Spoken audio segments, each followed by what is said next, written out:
Boom! According to that, I am live. Welcome. This is Tokyo Tonight. My name is Hiko Simon. I'm here at the same time every week, 10:30 p.m. Japan Standard Time. Welcome. Good morning, good evening, good afternoon, wherever you are in the world. Good to see we already have a few people here in the chat. We've got Wingstar, Hey Now Indeed, Quentin Rankid, and Mr. Cordy Chep. I see there's some more people there in the, according to the statistics, who are viewing right now. So definitely say hello. Just it's always lovely to see who is there, who all of you lovely people are that are watching. There are actually quite a few topics tonight, so I will have to go through at a rapid pace. There was no 2.5 Voyages last night.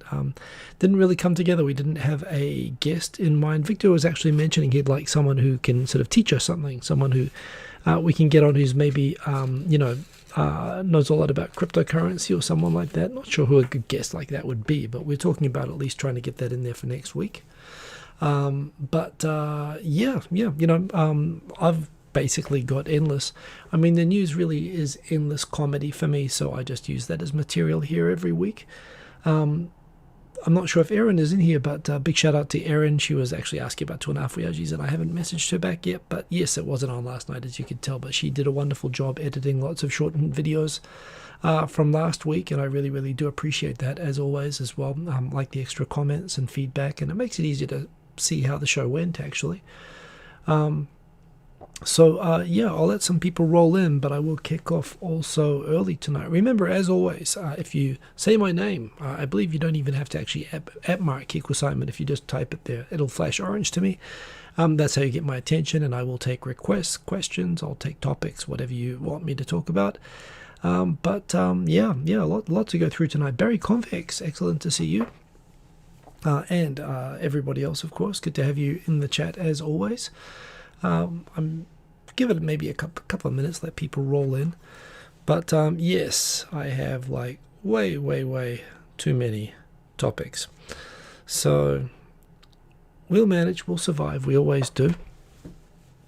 Just generally not really a lot going on. It's been the first week of the next sort of state of emergency. Hey, Erin, made it. Good to see you, Erin.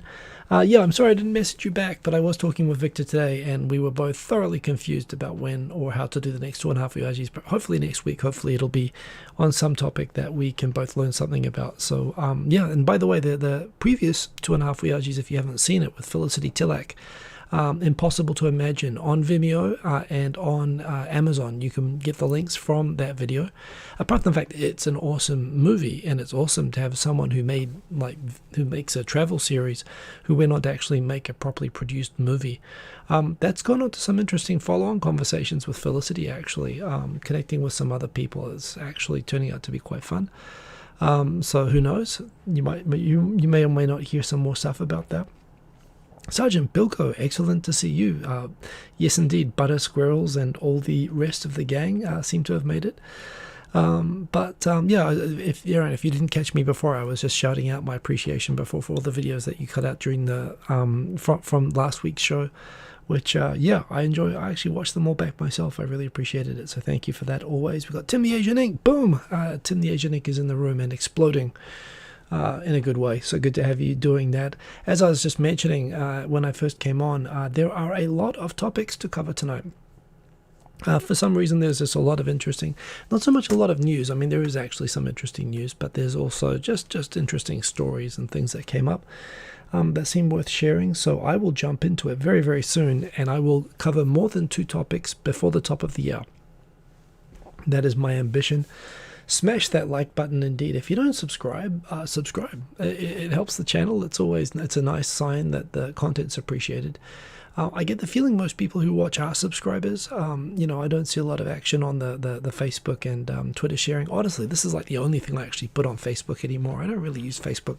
I've got Facebook hooked up to my Instagram, so it kind of repeat posts what I put onto Instagram, but really this is about it. So please go and do that, liking, subscribing, all of that good stuff.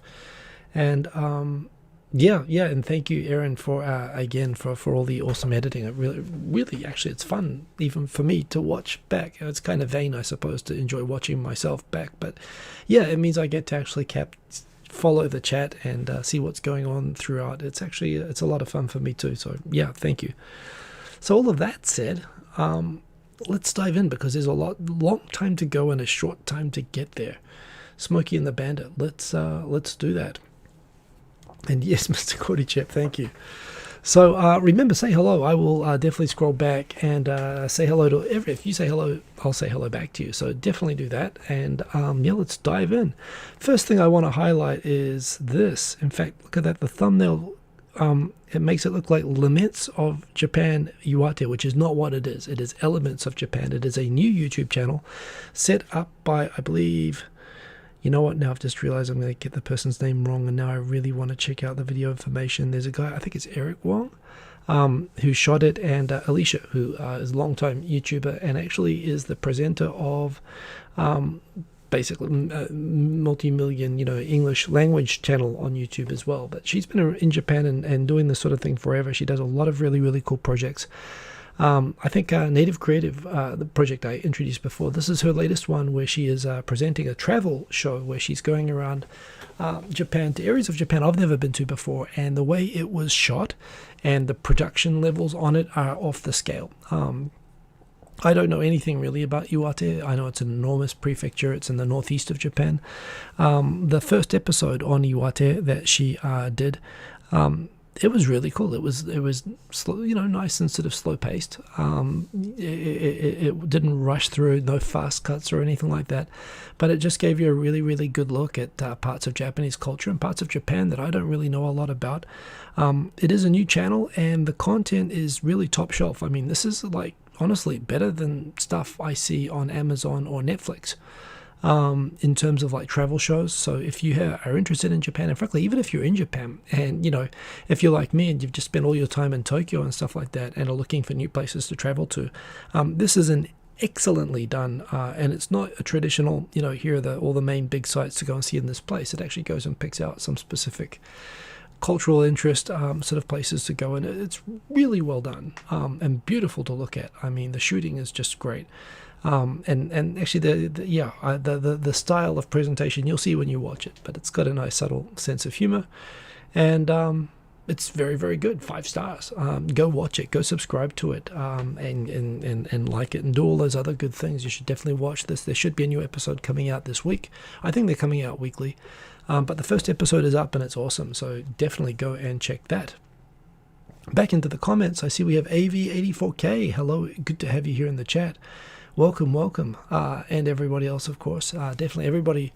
I'll do a reminder at the end of the show as well. Elements of Japan. I mean, it's really great content. This is the sort of content that you watch and you think, oh, this should get picked up and posted somewhere by like a, think about how hard it is right now for the TV for the sort of subscription channels to pick up content.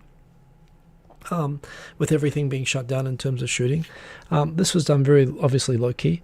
And it's awesome. So yeah, this is and it's on YouTube, so it's free, so definitely go and check that. Wines actually no, it's not Winestar, Winderstar. Yeah, the misspell. Actually, Winestar would have been a funny misspelling, but it is not. And actually no, I know Wingstar. She follows on Twitter and on Facebook, Instagram as well. And yeah, very good to have you here watching. Next topic. This was actually all linked to a funny story that I should really start with this. I told the story about my middle name and the dramas that it's kept. Oh God, this is going to stop me from being on time. Doesn't matter. I'm going to tell you the story, super funny, which ended in a slightly misplaced GIF. That was the wrong one, but it actually worked anyway. That was the footer on like a chain of like 10 tweets. So gather around, kids. Let me tell you a story. I have a middle name. As far as I can figure out, the only reason that people have middle names is to make sure that if you ever become a famous assassin, that all the other people with the same first and last names don't get bullied for it, and for your mother to express special anger when shouting your name and shouting for you to come to you and tidy up your room or do something like that. That's pretty much the only purpose I can really figure out for ever having a middle name. It's nice to have a spare, but it's like a spare tire, in a car that I sold. Really, I don't know when I'm ever going to actually pull out. So I have a middle name, but when I got to Japan in the 1990s, there was like they could barely handle katakana names. Like, for example, whenever you katakanize names, you know how when you draw out names in hiragana, you'll use the extra hiragana character, but in katakana you do a long hyphen sort of symbol to draw it out. And yeah, my name had that in it in places, and there were a lot of systems like bus passes and whatever that couldn't handle that, because that's not a katakana character technically. If you look at the table of characters, it's not a katakana character, and it's confusing for the system. So, you know, they couldn't handle. Often it was really common that places for entering your name on a form in Japanese only had like 6 cells, because it's really unusual for a person to have more than 2 characters, at most like 3 characters on the first or the last name, let alone together. So again, if you got a katakana name, back in the day, there was no parameter for middle names. There was barely enough characters for normal, you know, Western first and second names. I don't know what you do if you come from a country like where, you know, one of the countries where you have like 10 middle names, or where you have like really long first and last names, like Thailand has, for example, Sri Lanka has. I have no idea how they would have done that. It was hard enough for me. So when I came to Japan and I had to sign up for a bank, sign up for, you know, insurance, sign up for taxes and everything like that, there was no way to actually sign up with my middle name, and I figured I didn't really need it anyway, so I just signed up for everything with my first and last name, and I've been quite happy to go with that. However, a couple of years ago, the legacy of this was that, you know, it meant that everything I had in Japan was it was like as if I came to Japan, I just didn't have a middle name anymore. Most things I had to register with Japanese characters. There was no provision for middle names, and it was just a hassle, so I just didn't do it. However, 2 years ago when I was at the bank to do a routine transaction, I think paying taxes or doing something like that, they mentioned to me, for actually, you know, it's actually mandatory now that for money laundering, policing purposes, we need a copy of your passport, and we need to actually verify a form of ID that actually, you know, matches your account. And I said, oh, sure, I've got, you know, lots of Japanese IDs. And I had my gaijin card and my passport, which of course don't have a katakana reading on it. Same actually now with the driver's license. They switched where it used to be in katakana, and they switched it to match my passport, and they made it in Romaji. And all my Romaji ID, my Roman lettering ID, has my middle name, but it's all in Western letters. And so when they saw that, they said, hey, you have a middle name. I'll let you know, a bit of personal information. My middle name is James. It means nothing to me. Honestly, if you shouted James in a street, I would never turn around. And in James itself, I mean, you've got Iago, you've got, you know, San Diego, you've got James, you've got Jamie, Jimmy, Jim. You know, there's a lot of permutations in English. So I've always had this there. But, you know, nothing really in particular. It just adds a J to my middle name that, frankly, just is like an appendix. It's the third leg that I don't really need in Japan. So, yeah, they said we have to, it's by law, for money laundering purposes, we need to update your account information to have a middle name. And I pointed out to them, hey, well, when I signed up for this bank account, you didn't let me have a middle name. And they said, yeah, well, we have to do it now. So we're going to register your account Romaji, you know, with all matching your passport. But our systems require a katakana name, so you've got to enter a katakana name. So there I was sitting in the bank, and all of a sudden I had to actually write down and fill out a form, not only for my actual English letter name, so they converted my account into English lettering, but they also pointed out that for bank transfers, like for auto payments, for your gas bill or your electric bill or stuff for my son and stuff like that, you actually have to have a katakana name that won't accept Roman lettering for bank transfers, for bank information in Japan. So they said on the spot, hey, dude, put in the katakana as well. And at that moment I realized, as I was adding James is a funny one. There's like 4 obvious ways to write it. And I was on the spot. I was not going and expecting to do anything, and I had to pick one of these 4 spellings, and you can see there. There is James, which is a bit like how it's written, like with a S on the end. So it's like James.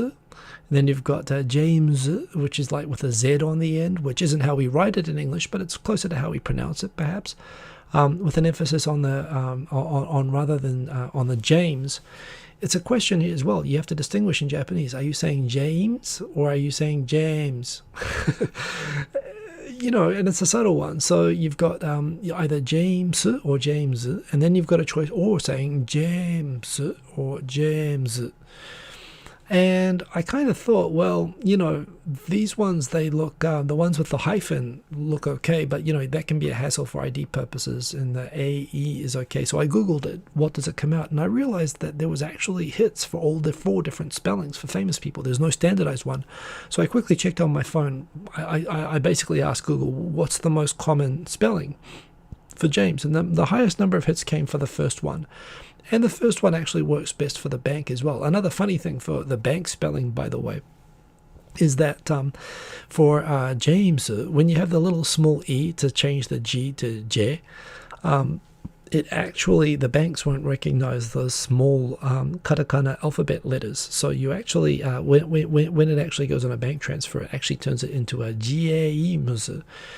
It's just a nightmare, and the language and the systems for the language just can't handle my sort of name. So anyway, I Googled, and the first one, which actually, as you can see on the poll already, is the least popular one out of 547 votes in terms of like preferred spelling, but it is the highest hitting, the highest number of results on Google.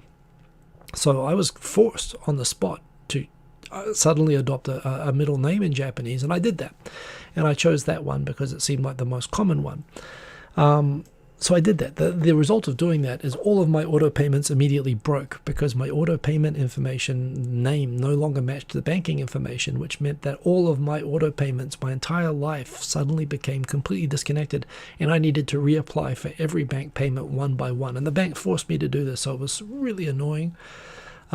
Especially given that the bank had kind of forced me. They wouldn't give me the option of a middle name in the first place, and I'd gone through nearly 20 years up to this point without a problem. But now they're forcing me to take a middle name when they forced me not to have a middle name. So, okay, I was adding one, and it was an enormous hassle. However, I got through it. I survived. Until my son wanted to sell some Beyblades. He had a lot of Beyblades. He went through a phase when he was like 3 and 4 years old, had a ton of them, mint condition, and we wanted to go sell them on Mercari. We thought about throwing them away. But it occurred to us that, there are collectors for this stuff, and we had tons of them. So just selling them is like one big thing, and let collectors go through and pick out maybe, see if there's anything that maybe it'll attract a buyer. So we put it up there for about like $35 for like quite a lot. It was like more than, I think it was like more than 100 anyway.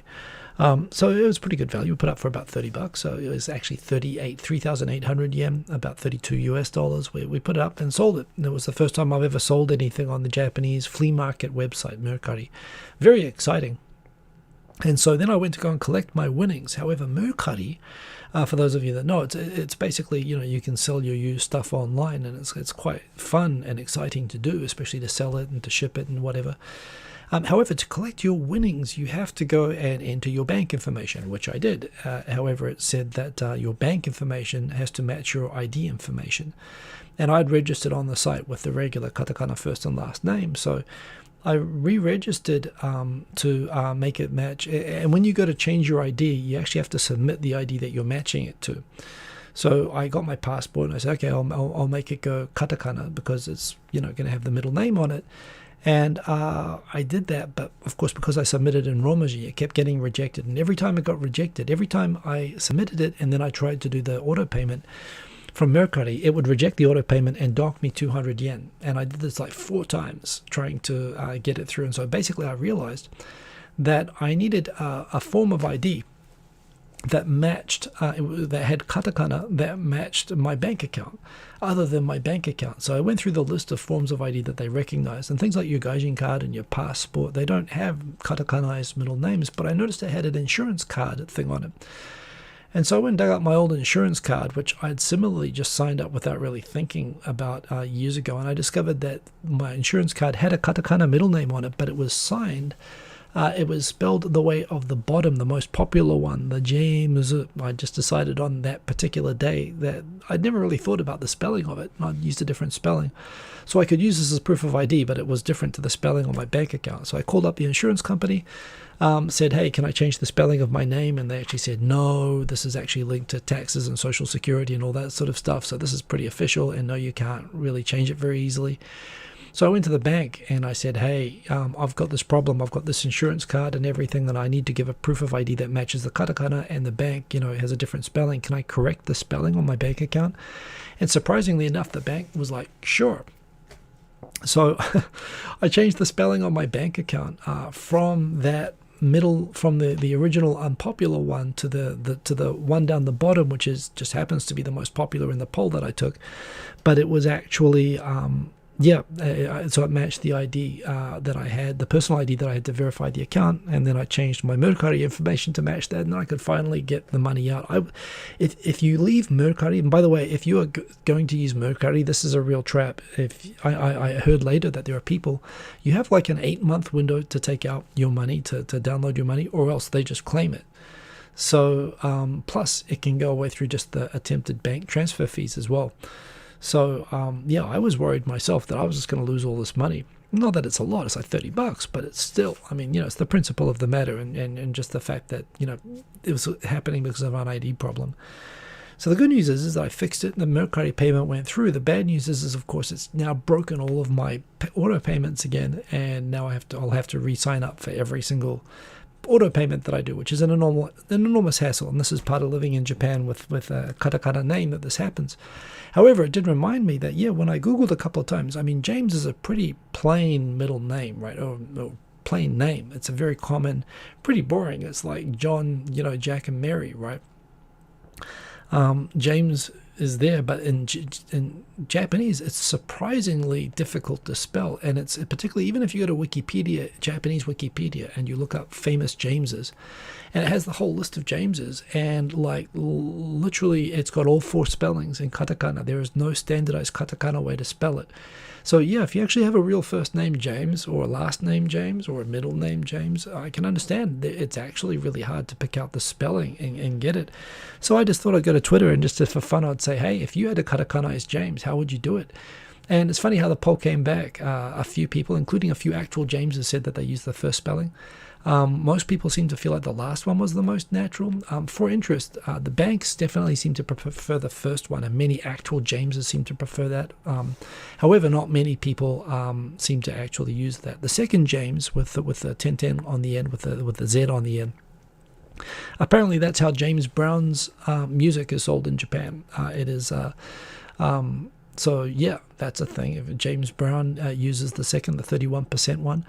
The James with the long one but an S on the end. If you're a fan of Thomas the Tank Engine and you're familiar with the red, I believe, number 6 engine, James, that's how they sell all of his toys and do all of his marketing, is with option number 3 there at 18%.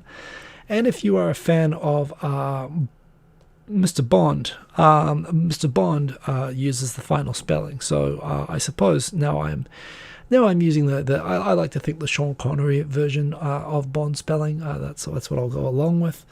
Yes. However, the whole result for me, frankly, was yes, I wanted to say something like "smells like victory," but I picked a GIF which says "you smell funny." It was a long and very stressful day, and you know what? That's kind of how I felt like they were treating me the entire time. So it worked. Yes, I am Tikio Sam. That's very observant of you. So that's the story, and I promised I was going to get through more than 2 stories before the top of the hour, so I'm going to stop it there. But that's what happened with my middle name drama this week. I'd say it ended well. Yes, the man who's going to bring back smoking. Anyway, that's the hassle of being. It ain't easy being James. That's what I can tell you. Anyway, back into the comments. I see we've had more people rock in, so that is good to see. Let's. How far back is it? Romaji is accepted in official documents. It is on the Gaijin card. It is on, but banks, even on banks, they accept it. And this is where I even get confused with my bank sometimes. AV84K. That because my bank label has my Romaji name matching my passport, sometimes I think for auto payment, oh, it's my Romaji name, but then it doesn't work and I get dinged and I have to do it again. And it's because for all the auto payment stuff, even though my account has my Romaji name like on it officially, I have to use my katakana name like for all of the bank transfer things because the banking system in Japan uses that. It's Hiko J. Simpson, thank you, Mr. Gordy Chap. That's exactly what it's like, I think. Here we go. I think I found, so let's catch up the comments. There are quite a few. Enunciate perfectly. Don't know what that means. Jason, the James gang. So yes, indeed, the music groups. There's apparently a music group called James, and they spelt it that way as well. Very confusing. What would my stripper name be? Indeed, what would my stripper name be? Oh, I won't go into that. I'm curious what it might be. Lysander 45. Your katakana full name would be massive. Having to go with. Apparently people have junior as well. That can be a real hassle. Arguably easier than the third, actually. The third, someone pointed out, I said, if you call the third, you deserve everything that you get, kind of facetiously. And someone pointed out Lupin the Third, the French bank robber, is like a famous, loved character in Japan. So Sansei, yeah, it's actually easy to be. It's easier to be the third than it is to be a junior. The J-Vlog, excellent to have you in here. Jay's M, I'm always worried that I'm skipping over people when I do it this way. Theodore Sharp, you almost spelled it right. It didn't highlight properly, but excellent to see you, Theodore Sharp, and thank you for joining. Jay's M, break all the auto payments again. Yes, I broke all the auto payments again just to get the stupid buddy $30 from Mercari. I mean, my whole life is now on a more stable footing, but yes, that's what I had to do. That was a real pain. And yes, indeed, James Simon.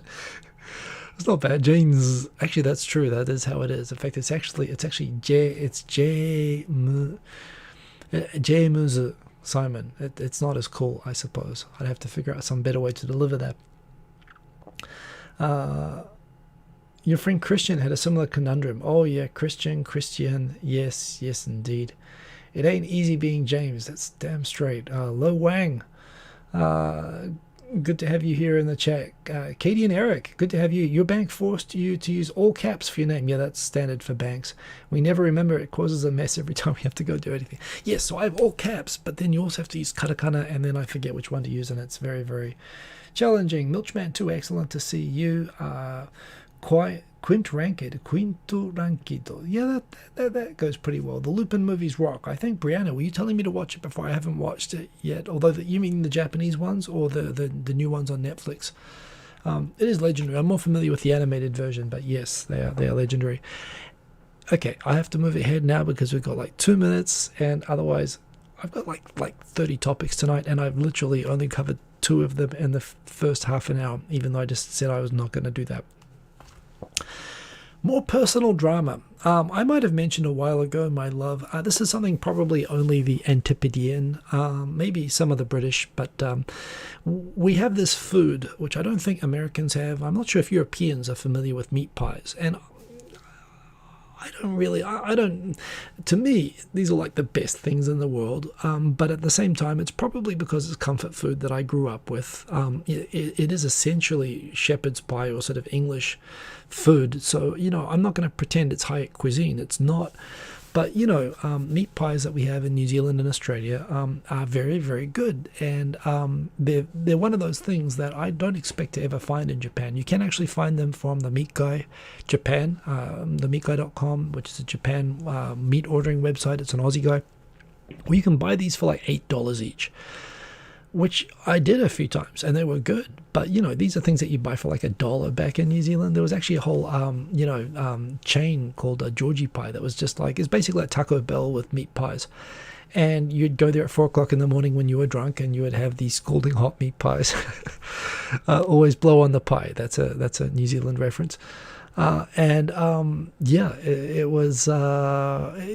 was good food. It's one of those things that I never expect to find in Japan, but when I come to Japan, or when I go back to Australia to see my mum, or I go to New Zealand to see my dad, first thing I'm going to do is go put a meat pie in the microwave or the oven and eat one, because I love them, and I never get them when I'm in Japan. So all my dreams came true at once last year when 4 and 20, which is pretty much the standard frozen meat pie that you get at the supermarket or at the footy in Australia.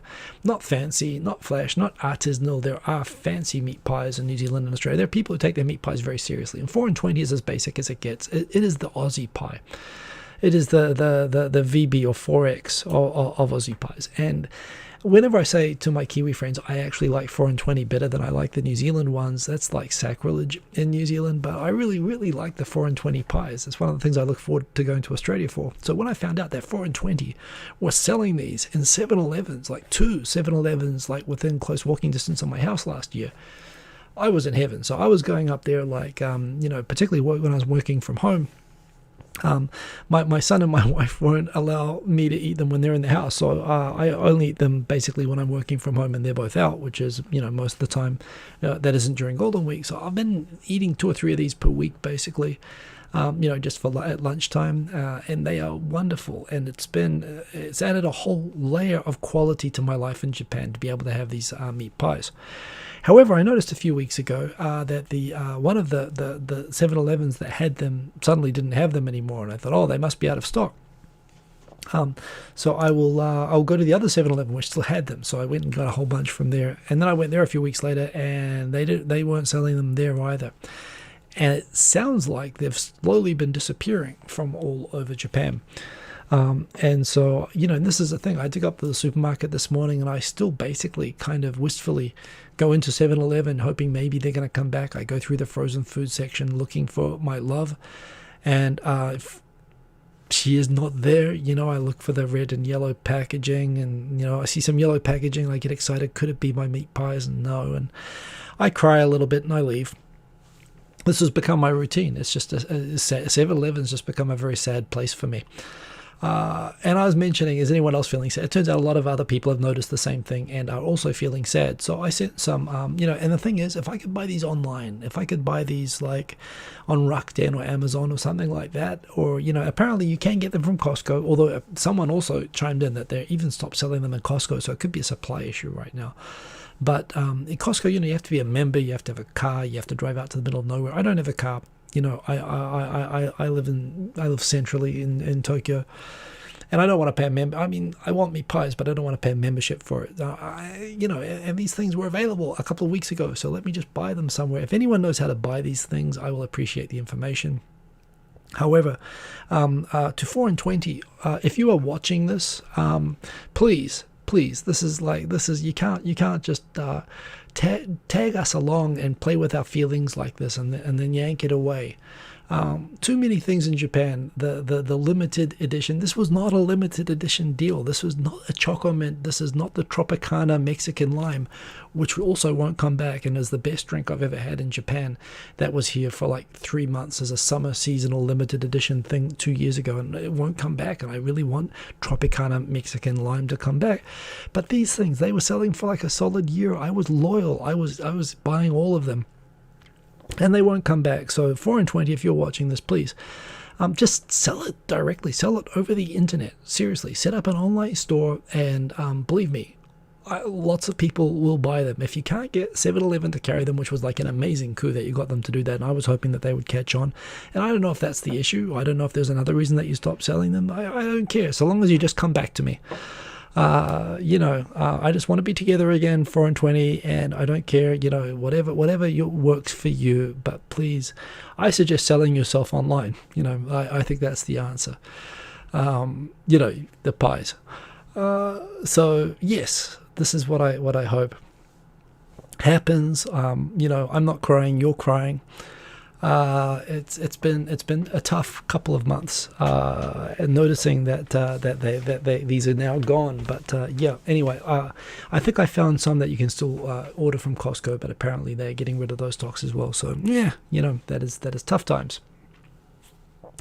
Meatpies.co.jp. Is that an actual URL, Atomic Tom? I am tempted to go look that up. I've seen the Villies ones anyway, but anyway, back into the comments. Some people, do people understand? Oh, you have them in North America. In fact, I'm just thinking, you know what? I think I actually had meat pies and cider in Seattle with some people I met there, and they were actually excellent. The cider and the meat pies were both excellent. Or were they pasties? But yeah. But I mean, these are like every street corner has them in New Zealand and Australia, and it's something you sort of take for granted. But okay, Costco or 7-Eleven tastes like crap. 350 yen at 7-Eleven. Yeah. And good to have you, Tico Sam, by the way. I think I said hello before. Mitch B, excellent to have you. Yes, I like 4 and 20. Like I said, it's comfort food. I'm not pretending they're the best pies in the world. And I know you can get fancy pies, but you can't get anything in Japan. So believe me, I'm perfectly happy when I go back to Australia once every 1 or 2 years to just go up to the supermarket and get a 4 and 20 and put it in. Yes, I'm happy with that.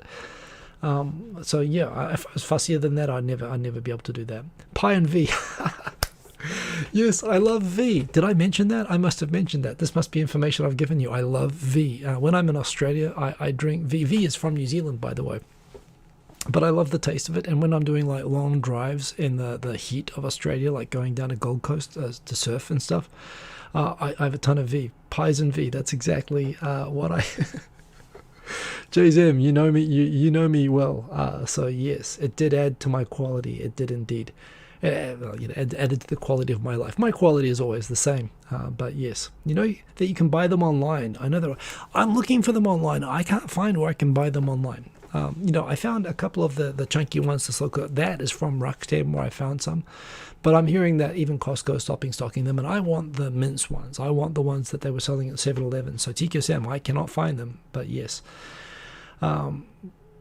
Maybe they haven't been able to import because of the pandemic export issues. That I hope so. We'll see. Yes, yes, I know I have a lot of stories, and I'm spending a lot of time talking about my meat pie issues. These are serious things. These are personally disturbing, and the J-Vlog, yes, I also noticed that when you search Amazon Japan for meat pie, you do end up with a lot of adult content, and I don't understand how that would even work. I mean, they're far too hot, and not in that sort of a way, but you know what I mean, right?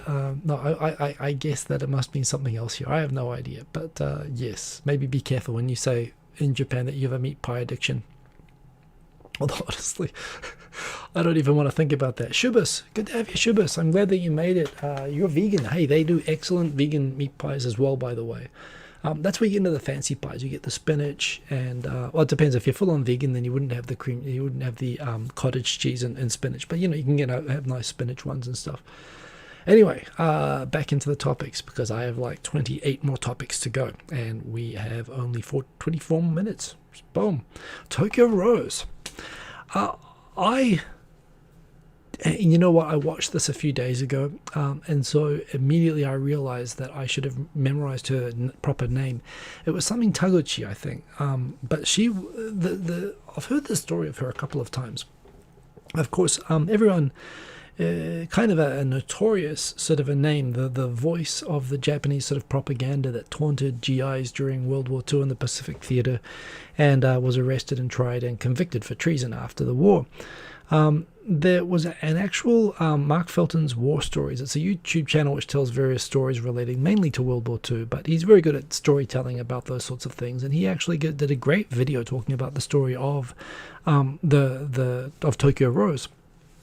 And how she was actually eventually given a pardon, and how she was actually somewhat of a victim after the war, the way that she was treated. I never actually appreciate a lot of details of this. It's a great video to watch, World War II Traitor or Victim. So I didn't realize a lot of the facts of this. So she was a Nikkei American. She was an American second generation who was traveling to visit relatives in Japan when the war broke out, and she was traveling on a ID. Apparently in these days you could leave the country and get into Japan on a personal ID document without having a proper passport. However, when the war broke out and she wanted to go back to America, she went to the embassy and asked for a US passport, but the US government had stopped issuing passports to all Nikkei people. So she was stranded in Japan, and she was promptly rounded up by the Kempeitai, by the Gestapo, the Japanese Gestapo, the secret police, and was detained along with other POWs. And apparently the Kempeitai thought that they could put her to use with some other POWs to set up a sort of a propaganda radio station, the propaganda stuff. So apparently there were 3 people. There was actually an Australian POW, I forget the name of the guy, but there was and another POW who both would write and prepare the sort of propaganda content. And they had this lady basically read the radio shows. And it's funny because it was a little bit of a Hogan's Heroes Allo Allo situation, where they were they understood that, you know, they would face sort of punishment, that they needed to sort of, you know, figure out some way to go along with the Gestapo forcing them to do these radio broadcasts, but trying to do it in a way that they wouldn't actually, you know, actually do something traitorous. So for example, they would sort of say to the Japanese that, oh, they're really sticking it to them today, and they're really sort of torturing them, but they were just basically playing jazz stuff and basically saying nothing very innocuous at all. And apparently because of this, although GIs would never, were reluctant to admit that they were listening to Tokyo Rose, there was quite good music and people actually quite enjoyed. There was a good humor, there were jokes, there was, so basically they figured out this way to fill up all the content, to play music, and it was actually popular with the GIs, and they played this through the whole war. And to do it in a way where they weren't taunting, they weren't, being sort of mean, they weren't putting out false information, but they were telling the Japanese and convincing the Japanese that they were just enough so that they could sort of dance between the raindrops and get through the whole thing, which they did. And after the war, they identified the people who were associated with Tokyo Rose, including the Australian producer who wrote the content, who was tried in Australia. He was detained in Australia and investigated and tried, and he was acquitted because he was actually able to prove he never actually gave, like false information or strategic information sort of relating to the war, or anything that was sort of counter to his duties or whatever. He had actually managed to prepare the content of the show in a way. Thank you, Major Cousins. Thank you, Eva Toguri. Thank you, Sergeant Buko. Thank you for filling in the gaps. So after all this, they actually then went and arrested Eva, and all that she did was read the scripts that were prepared by Major Cousins, by the Australian. And he had been acquitted, and he had produced the whole show, and all she had done was read it. But apparently she was tried in San Francisco, and it was obviously post-war, and the government sort of wanted to make an example out of her. And so, although they had a bunch of treason charges against her, they ended up having just one charge, which they actually convicted her of, which was giving out specific information about a sea battle that had apparently happened. But there was no evidence, there was no scripts or transcripts or recordings to confirm that she had actually done what they said that she did. But based on that, she was convicted of treason, imprisoned for 10 years, and it took like 30 or 40 years for her to be sort of in fact, I think it was a Nixon pardon, or it might have even been a Carter pardon, but it was decades later. Fascinating story, and actually quite sympathetic to, again, how and you consider the fact that the way that Japanese Americans had been treated, and how she had been in a very difficult situation that she had arguably actually negotiated very, very well, but there was just such an anti-Japanese sort of sentiment left in America that she was, ironically, the victim when the person who wrote all the content that she read actually was acquitted. So, fascinating story, really, really worth watching. I think I just told you pretty much the whole story, but it's told much better, and it's a fascinating thing. Worth looking up, Tokyo Rose, World War II Victrator or Victim. Back into the comments. Anyone here? Jay's M, you ended up buying a pie maker from New Zealand and taking it back with you, so cannot solve the V shortage though. Yeah. Again, if they started selling V in 7-Eleven, I know it would be limited edition, and I would just buy all of it. That would be dangerous. I'd probably never sleep. Yes, sir. Good to see you. Good to have you there in the chat. I'm going to keep charging on. God damn this man, dogging. I mean, I might as well just give up. This guy just puts up like short videos, and they are all genius, and they are funny, and they are clever, and god damn him, god damn you to hell, Dogen. Damn it. Dogen just makes such good stuff. He just does these sort of always like this, always standing in a mic, just simple sort of stand-up jokes in Japanese, sometimes in English, but mostly Japanese stuff. But it's kind of made in a way that international audiences can understand. He just did a video where he basically made up fake kanji based on English sort of concepts, like for cloud storage. He just had a new kanji of the combined kanji for cloud and storage and stuff like that. He had a, what was it? Cancel culture was, he started writing the kanji for cancel, and he started writing the kanji for culture, and then he stopped partway through and called it cancel culture. And he just does a whole video just running these off, and they're all genius. And I like damn him. Go watch it. It's brilliant. New kanji for new English. Dogen on YouTube. The video's on YouTube, and you should go watch it. And he just makes me feel like I should give up. Like he's just brilliant. Guys, English World, good to see you. Next story. COVID-19 stories. I guess this is where I put all the COVID-19 stuff. Well, first of all, these are the current projections you can see here based on the different strains at the moment. Yeah, as you can see, there's definitely going to be like all of the strains likely to be, I believe the N501Y, I could be wrong about this, is the UK strain, and the E48484K is the Indian strain, and both of them are likely to be peaking higher and worse than we've ever had right when the Olympics are happening, and that's going to keep happening. And this is even with vaccination scheduling sort of factored in. So things, the predictions are that it's going to be bad, and again, it's just insane that we're going to have and this is the thing as well, that with the current lockdown, the big theme is that alcohol, or at least activities associated with alcohol, parties, even outdoor parties, have apparently caused clusters, and get-togethers associated with drinking have been targeted as a prominent factor in many clusters. So the government is basically saying that they want not only people to stay at home and not to go out and act irresponsibly, but even at home they're sort of trying to discourage drinking. It's very sort of prohibitionist rhetoric at the moment. And it's kind of funny. They're saying people don't party, don't drink, but we're just going to have an Olympics with, tens of thousands of people coming to Japan, and we're going to let them in without quarantine. And all that, so yeah, no parties unless it's the Olympics seems to be the rule. But yes, that is a thing that is going on. This is an interesting thing that happened. You may know this if you've been in Japan. If you don't, that is not the Diamond Princess. No, that is a new ship called the Asuka 2. It is a luxury cruise liner that is for domestic luxury cruises. No, it's not an international cruise liner.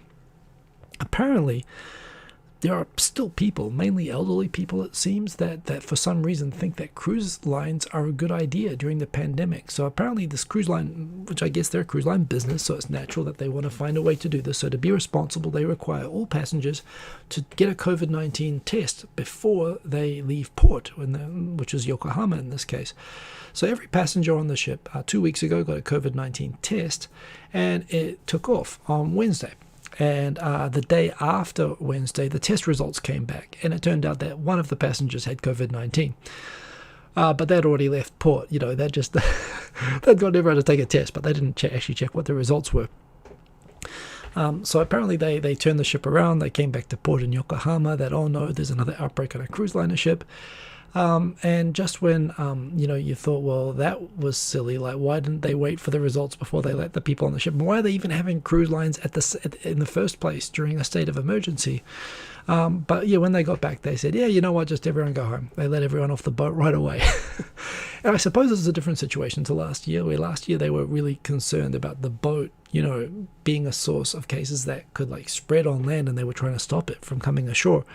I guess it's already ashore, so you could look at it that way. But the fact is, I still would have thought that if they found an outbreak of COVID-19 on a cruise line, just the fact that that's even happening is so insane. But you'd think that they'd at least make a token effort to like quarantine and test everybody before they got off the boat, or do something like that. But no, they just said, no, just go home, it's fine. So they've all gone home now. What can you do?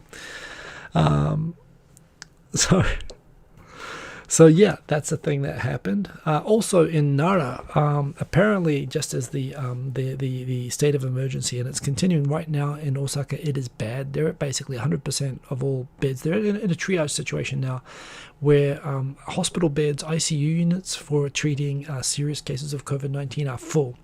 So instead of taking them to hospitals, because there's no hospitals that have available beds anymore, they are taking people to a triage hospital where they're being basically sorted to be put into hotels for observation, or hospitals if they really need it. But there's even stories that they're not even going to allow over 80-year-old people to go into ICU units now. So really serious situation in Osaka. And yet Nara Prefecture, which apparently adjoins Osaka. I'm not sure that's actually true. I know it definitely adjoins like Kyoto, which adjoins Osaka, but it's in that area. Apparently, while you've got Hyogo, where Kobe is, and Kyoto increasingly bad, and Osaka got way worse than Tokyo and really in a bad situation right now, going off the charts with the state of emergency, Nara Prefecture said, hey, you know what, now is a really good time that we should be subsidizing people to go out and eat and have parties at restaurants. And they did that for a day, and then everyone freaked out. And then the next day, the prefectural government apologized and said, okay, we're sorry, that wasn't a cool idea. So I don't know if they were listening to Nikkei, but again, how anyone could think it's a good idea in a state of emergency area to be launching a go out to a restaurant and campaign. Definitely do this when it's safe, right? Restore the economy and all that sort of stuff. But doing it in the middle of the whole thing is just ridiculous. Also connected to the COVID-19 thing, this is the during the third state of emergency. NHK has been looking in detail at the can I get the link to open? I can. Just in detail at the way that companies are taking up remote working. And it's funny because while there was a lot more enthusiasm and a lot more practice for it and companies trying to figure out during the first two state of emergencies, it seems that right now there's a little bit, companies are increasingly reluctant to allow it. So, yeah, although it increased on the second state of emergency, on the third state of emergency, it's actually gone down slightly. It went up 39% on the second state of emergency, but down to 1% on the last one. Yes, when you look at clusters, this is a breakdown of the clusters in April. And 96 of them apparently came from workplaces, 86 came from elderly homes, but workplaces were the number one source of clusters where people are catching COVID-19. More than schools, more than elderly homes, more than medical institutions and hospitals, more than restaurants. Although there's a big grey other area there. But yeah, in spite of that, companies basically are really resistant to remote working. And I've worked in places that have had remote work and they don't want to do it for all sorts of reasons. Managers don't like the idea. They assume that employees will be slacking off if they're not where they can supervise them and watch them and make sure that they're working. There's just a strong idea of not letting people work unsupervised and so on. The technology infrastructure is obviously not there. There's a lot of other reasons. But yeah. So telework not getting picked up. It seems to have stalled the pickup on that. So those are all the COVID-19 stories. I'm going to pause there and go back in. 9 more minutes. That's okay. I'm going to keep going through. I see that we've got JZM. I saw that comment before. Fasten your seats. I'm charging on indeed. Linux 360, bruh. Yeah, exactly. I think you summed it up very well. I'm only going to stop where there's a comment. Guys, English World, good to see you. 3 kilometers an hour. You haven't seen my Strava. Yeah, I can. Today, 4 minutes 30 per kilometer. I was actually going. Today was pretty fast, actually. Not 4 minutes ish. I'm like 4:30 to 5, and 4:30 was fast. But yes, today was a good day. Quid Rankin, you read a story. The PM said that nurses can work at the Olympics because many are taking time off. Yes, he said that apparently, and people are very confused. Yeah, they're taking time off because they collapsed from exhaustion, I believe. But yes, and they're not getting paid. So yes, that is. I think I've got that story in here somewhere as well. Hiko-sama in the middle. It's been over a year for this COVID crap. Yes, the middle. I'm not sure exactly what I mean. Like and subscribe, ring the bells, buy Hiko-sama a beer or two. Yes, thank you. Like, do all that good stuff. Thank you, guys. English World. I don't know what's up with the censor bot, but you can see it. So, as you know, we're all good here. This is like Florida. No censorships allowed. Well, you have to be pretty bad, basically. It's basically like Florida. Boom. 4 reasons why marriages are decreasing. I've talked about this many times. Being married, there aren't many advantages to it in Japan, particularly from the women's side. And Tokyo is just sort of too awesome to be single in, frankly. Married women, working mothers have too much responsibility. That's right, culturally, most of the expectations go that they will both earn income and do all the looking after the kids. Economic instability, again, increasingly young people are working on non-fixed contracts and on lower incomes than before. They can't save the money necessary for that. Don't want children, increasingly common thing, again, because of the burden, both in in terms of social expectation and economically, and just don't have a reason to get married. And this is actually maybe globally increasingly the case as well. Like, why do you need the affirmation of a piece? I mean, actually, yes, there are reasons, I suppose, if you get into things like retirement and sort of life security, but particularly when you're young, the idea of doing it, the old pressures for reasons to do it are a lot less. So yeah, those are 4 reasons according to polls by Unseen Japan. I'm going to keep going through. Immigration statistics came out this week. This was super interesting. Who are the foreigners in Japan and where are they living? In fact, this is a little bit out of order. Let me go through. Okay, well, these show the main groups of foreigners. Oh, let's zoom that out. And the really interesting one is the orange line, Vietnamese. And on the latest, as of last year, well, Chinese remain the number one. Most foreigners in Japan remain that 700, over 700, actually over 800,000. Although going down slightly in the last year, Chinese. Also declining slowly over time are Koreans. Partly, the blue line is Koreans. That's partly because so many of the multi-generational Koreans are naturalizing, and there's fewer Koreans coming from Korea to live in Japan.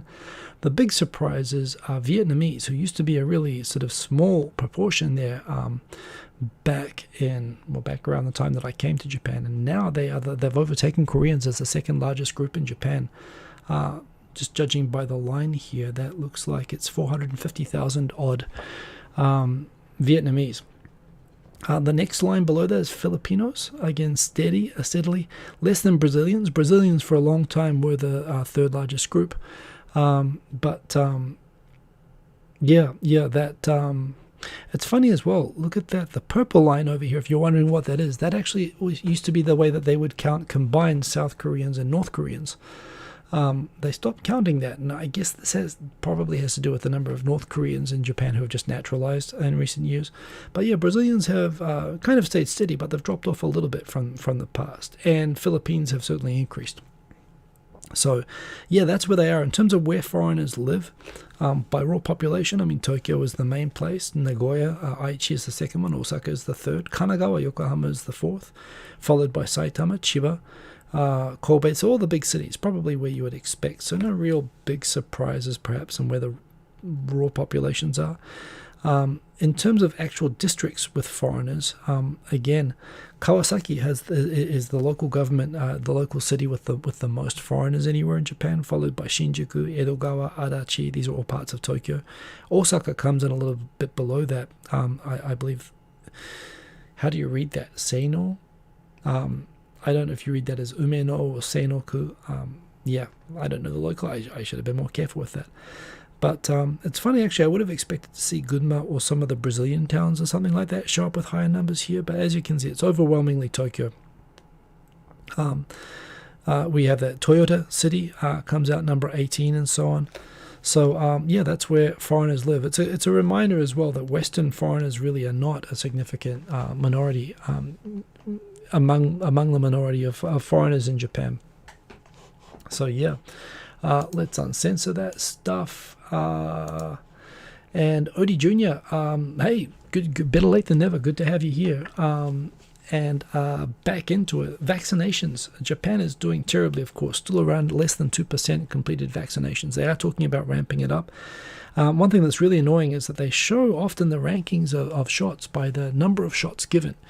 Which, of course, by that measure, Tokyo and Osaka are doing the most because we have the largest populations. But in terms of actually getting through the population of the prefecture, Tokyo is actually way behind because they've actually preferred to distribute the vaccines geographically. So you can actually see if you've got a better chance. I mean, the numbers are all very low, but if you're in like Kochi prefecture, or I believe the highest ones were like Saga, where they actually had total rates of like, there's Fukui, Ishikawa, Tottori, 4.1 down here. Saga Prefecture, 4.1%. They've actually gotten through most of the population that way. So yes, definitely lagging behind in Tokyo. This was a horrible case. This is a separate story I am definitely going through right now. In fact, I'm going to pause for a moment because I see we have Dan H. Good to see you, Dan H. And a question. Is that Brazilian with Japanese descent or Brazilian non-Japanese descent? Does it distinguish between the two? It does not. It's only counting the Ministry of Justice statistics for registered foreign residents. So, for example, if you are close enough to Japanese, if you have Japanese nationality, it wouldn't count you at all. If you have Japanese ancestry or non-Japanese ancestry, but you're Brazilian, it doesn't distinguish. It just takes Brazilian citizens. And if you know Brazilian people, one thing I really like about Brazil is the fact that, you know how when you're in America, I mean, even New Zealand, or well, actually, New Zealand's actually kind of not like this, actually. But when I'm in America, or a lot of other places, it's like you go into a restaurant, and you might be in a very multicultural place where you can hear lots of languages and see lots of people, but you will find that Asian people are sitting at Asian tables, and white people are sitting at all white tables, and black people are sitting at black tables. So for all the social interaction and working and stuff that happens, there seems to still be this kind of de facto social segregation that you still see a lot in Western countries, even fairly diverse ones. What I like about Brazil is that, like when I went to Oizumi and when I hang out in South America, it's very hard.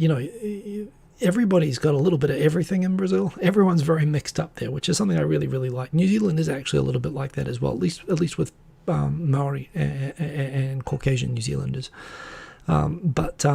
Yeah. So it's the thing. Whenever you hang out with Brazilians, I mean, saying that they've got Brazilian Japanese ancestry, those people often bring over their families, and you'll have a family where, at a family table, you'll have both African heritage, Caucasian heritage appearing, and and maybe they married a Japanese, a Nikkei Brazilian, or maybe they actually have like only a little bit, and they don't look Japanese. But yeah, it's really common with Japanese. It's something I really like about that.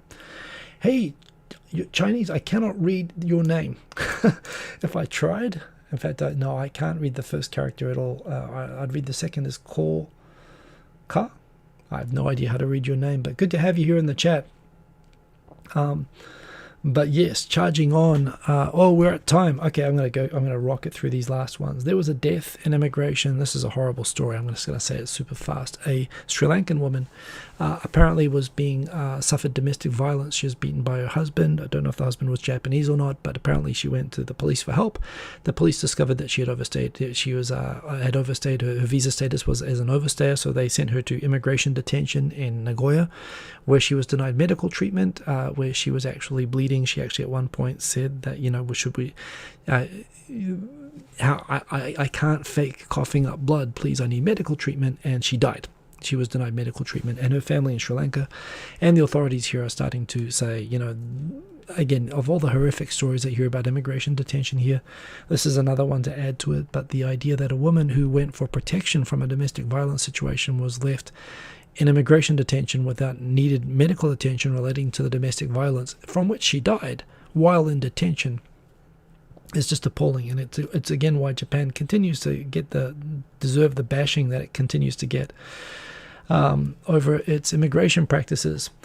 On a slightly lighter note, this is an interesting. I just saw this come up, and I only have one comment to make about it. Apparently, some snarky, chef in California, apparently who is apparently from a fairly well-known Japanese restaurant. Apparently, he would trash talk other Japanese restaurants, and one of the ways that he would trash talk them and try to tell people that they are not doing a good job, like they're not giving people really authentic Japanese food to Americans, they're hiding it from them. Apparently he said that a real Japanese restaurant would always serve sakura mochi, this kind of mochi cake, sakura flavored with sakura leaves on them with the dessert. And if you're not getting sakura mochi, then you're not getting a real Japanese meal. Apparently he wrote this sort of blog trash talking all these other Japanese restaurants. And it got picked up by people who immediately said, well, for a start, that's a weird thing. I've had sakura mochi like maybe once in 23 years. It's seasonal, and you wouldn't have it at most types of Japanese restaurants, even if it was like the right season for it. So, of course, the comment's complete BS. It's just him it's just him being a dick, frankly. And for that, the guy definitely deserves to be called out as a dick. He was being a dick. However, the outrage, when people found out that he was telling a fib, the outrage seemed to center around the fact that he's a white chef. And Yeah, that's unfortunate, but this comes back to what I was saying before about how there's this idea about how in America, in many Western countries, how irrespective of the actual cultural differences between like the idea that a place is culturally diverse as Asia or Africa, as ethnically, culturally, and genetically diverse as those places suddenly become like, the Asian dancer or the African dancer, and they expect you to look pure. They don't want mixed or half or anything like that. So yeah, the idea that the guy deserves to be called out for being a dick. He doesn't deserve to be called out for being a white chef. I've had terrible Japanese food that was made by Asian people in New Zealand. The worst restaurants, in downtown were all Korean run and Japanese run. There were some good ones as well. The thing is, I love Korean food, so I was always like, why make crappy sushi with the Korean really hard nori and the rice done the wrong way? Like, why screw up someone else's food? Why not just make your own? I don't think being Asian gives you a pass for assuming that you're going to make good food from someplace in Asia. Someone from Japan is not going to make good Iranian food necessarily. Maybe they will, but in the end of the day, their heritage isn't going to have anything to do with it. This guy deserves to be called out, but not for being white. And yes, I get it. He's not even Asian, and he's making fun of Asian food. Asian food doesn't exist. You're angry about the wrong thing. He's a dick, and the idea of sakura mochi, I mean, that was just that was a silly thing to say. But all the takes, taking him down is like, oh, we found out that he's trash talking Japanese restaurants and he's white. That's the wrong thing to be going for. Another horrible story. Quint Rankid, why was she denied medical care? Well, again, the immigration detention, just coming back to the previous story, they're not like actual prisons. They don't have medical treatment centers, and the guards are not, are again not the same. So they're essentially civil servants, and it sounds like that and this is where there are so many deaths that happen in these things, and it's not clear exactly why they didn't allow her to seek medical treatment, but it's common. There are so many deaths that have happened in immigration detention, way more than happened in prisons, and it just relates to the situation that the people there have no civil rights to begin with, and they're treated that way, and they're not supervised or given. This is what Amnesty says, is that they're not given, adequate care, and the treatment that they get in these places. These detention centers are horrible places. You don't want to ever find yourself in one, which is why you don't want to get into trouble in Japan. It's not clear why they detained it, but apparently the fact that she apparently at one point had to exclaim that, you think I'm faking coughing up blood? Apparently they thought she was faking it. They thought that she'd gone in seeking help and was dropped off in immigration detention, and in immigration detention she was treated like a faker and she died. That's how it seems, although we'll have to find out, obviously. Charging on, this was another horrible story. Back in March, over a month ago, sumo wrestler in a match. Again, a bit of the thing with how in Western sports, I think in American football, certainly in rugby and sports like that, head injuries. I've had a bad concussion myself once, actually. I had really bad headaches for more than a year. I'm sure it did long-term some damage, actually, when I had it in rugby. And it's ironic, I didn't get it during a rugby game. I got it during a game of touch rugby where I just crashed into someone and I got sort of whiplash. It wasn't even a strike to the head when I got really concussed. I've taken hits to the head and not felt as bad as I felt after just running into someone at touch rugby. There was a sumo match where a wrestler took a hibikiryu. He lost, but he was sort of flipped, and he sort of pile drives. It wasn't vertical, it was sort of horizontal, but he went head first into the ropes around the sumo ring and was concussed upon hitting the ring. However, sumo being like so many other things in Japan, about 100 years in the past, on thinking about this sort of thing, no one went to help him. There was sort of the expectation that you're supposed to pull yourself up and bow and leave the ring and then take care of yourself. This happens a lot with some serious injuries in sumo. That there's this thing that no mercy, no sympathy. And he didn't get up, and it took a long time before anyone actually reacted to do anything to get up. It took minutes. They just left him there, lying there, waiting for him to get up for a long time. Eventually, he was carried out and taken off to hospital, where it turned out he was in some sort of paralyzed and went into a coma, where he's been for a month, and he passed away. He died this week. Again, you talk about the how other sports have had a reckoning around this, around the head trauma injury and the seriousness with which you treat contact to the head and head injuries. Sumo is nowhere near having, safety inspections or whatever for people suffering head trauma.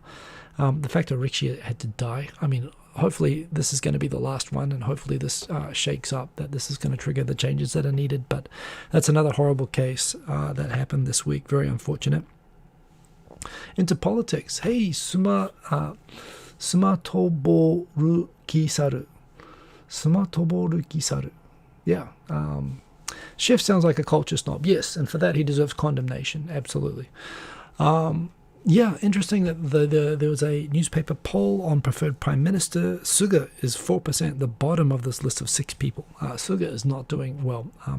Ironically, what came up after all of this was people saying that it looks like Abe looks like he might be making a third run for prime minister. He's suddenly popped up.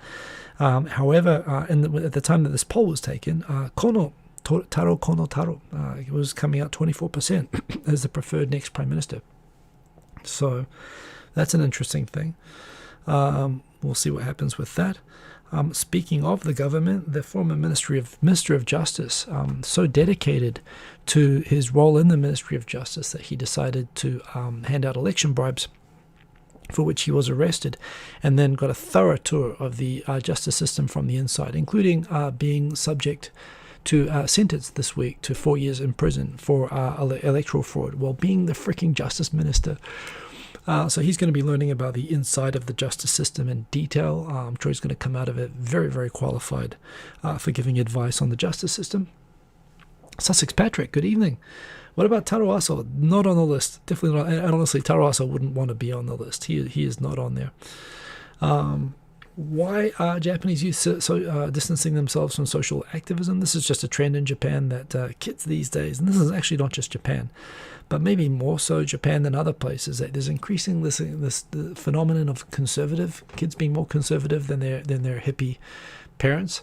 Japanese look negatively upon protests and so on, social discord. They generally, there's a lot of conservative young people coming out nowadays. So yes, there's more about that. I mentioned last week about the and there was some talk about the Red Army hijacking. That was a very different generation of extremely socially activist and socially minded people, and there are kids basically who hate their parents, are showing their hate for their parents by being conservative and refusing to protest in a way. I think that's part of the dynamic. Japan accepts the most refugees ever, 47. However, the number of applicants dropped 60%. But, well, actually, so that represents a massive increase, although it still is an embarrassingly low number. I believe the total number of applicants was something like, if it's a 60% drop, it would have been, what is the total number? Applicants. So it went down from 10,000 to 3,047 were granted refugee status. Interestingly, 11 of those were Chinese, mainly Uyghurs, I assume, although it could have been from Hong Kong as well. But still an embarrassingly low number. Again, we have statistics from other countries where they don't let anybody get a refugee visa, and some countries are stricter than others. But the idea that, based on those statistics, it still is clear that there are legitimate refugees from countries like Syria, Turkey, from war zone sort of areas like Afghanistan and so on, that are being refused visas, and that is a problem. This is interesting that the carbon sink formula is being used for carbon credits, not quite matching up the way that they were supposed to, so they might have to look at the math on that. I still think actually that the carbon trading and carbon credits is a valid way. This is the problem with incentivizing businesses to reduce carbon emissions, is that you need to create a cost for it, and for that you don't only want to create a cost, but you want to create positive economic incentives to invest, to spend the necessary money. And to get economic benefits from saving, emissions, not just simply, feel good. You want to actually turn it into an economic value. But of course, you need to make sure that the carbon savings that you're getting from planting forests or doing whatever are actually being accurately measured, and you're being properly compensated for those efforts. So, yeah, it's funny. While the California emissions trading thing has been the best working system, the numbers are not matching, so it looks like it's going to need some corrections. Another thing Japan is going to bring online, very, very old nuclear reactors, which were due to be decommissioned after 40 years, and most of them are coming up on that, but they're going to allow them to run for 20 more years. They're not planning to build new nuclear reactors, so this says that they're probably going to have to use the next 20 years to build more renewable energy. and other clean non-carbon sources of energy in that time period, unless they go crazy building new nuclear power stations. But for now, they're going to be extending the lives. They've just spent the last 10 years basically upgrading them to basically meet the Fukushima standards, which none of them have been able to meet so far. So they are getting really, really great upgrades right now. But yes, it's a temporary but necessary fix. Yeah, apparently the and it's funny, if you can read the logo that's coming up there, that is indeed the Communist Party red flag newspaper. It is a popular newspaper among members of the Communist Party in Japan, but they're quite good at catching out inconvenient political news stories, including the news story that the Tokyo government has demanded that hospitals not only support the Olympics during the pandemic, but that they give Olympians with coronavirus preferential treatment over other patients at those hospitals, which, given you saw the graph earlier that we're likely to be in another actually peak during the Olympics, this is adding to the sort of tide of outrage that the government is actually asking for foreign athletes to be given priority over domestic patients during a likely another wave is pretty unpopular. Some people noticed that, of course, are you sharing news from the Communist Party? This was shared around on a bookmark site, and I pointed out that there ain't no party like a Communist Party. They're lovely people here. I mean, they're mostly old. Most of them haven't hijacked a plane or blown up a building in 35 years. They just bake scones and do marches. But I believe the story, even though it's from the Communist Party, for what it's worth. Ichinomiya, the hosting of surfing, apparently the Brazilian surf team, they won't be able to stay there because the town because the Olympics are going to require daily COVID-19 testing, but the towns that are hosting the events don't have the ability to give those tests. So they've basically rejected the Brazilian team's request to stay in their town during the event because they can't test them. So again, just the host towns are just not able to host anymore. At least they're not able to have put up accommodation because of the weird requirements.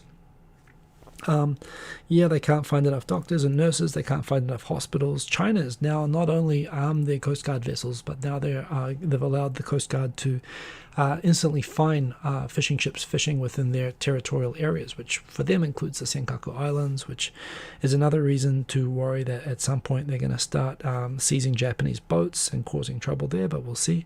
Yasuke, I haven't seen this yet, but it is about the everyone's favorite Mozambican samurai, although it looks like I've read some people's reviews of it which sound pretty disappointing. I don't know, it looks like it's very fantasy, it's not very historic, which is a shame because the history itself it's an excellent story. That's it. These are the fantastic videos that Aaron edited and put up during the week. I'm 15 minutes over. What can I say?